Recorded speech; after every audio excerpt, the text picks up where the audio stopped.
সেই জায়গা থেকে তাকে আপনি কিভাবে দেখছেন এবং তার যে এখনকার দেশ চালনা সেটা আপনি কিভাবে দেখছেন? প্রথমত আমি আরও অনেক জায়গায় এই জিনিসটা ক্লিয়ার করেছি। আমি কিন্তু ডক্টর মোহাম্মদ ইউনূসকে এই জায়গাটায়, মানে এই যে ইন্টারিম সরকারের প্রধান, এই জায়গাটায় বসানোর জন্য গত বছর থেকে কাজ করছিলাম।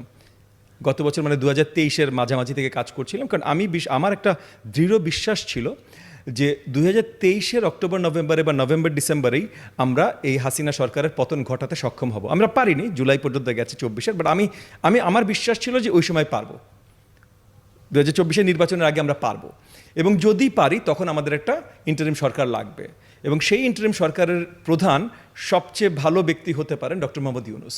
সো সেই 2023 সাল থেকে কিন্তু আমি অনেকের সাথে আলোচনা শুরু করি উনাকে দাওয়াত জানাবার জন্য, এবং ওনার সাথেও একটা যোগাযোগ স্থাপন করার চেষ্টা শুরু করি 2023 সাল থেকে।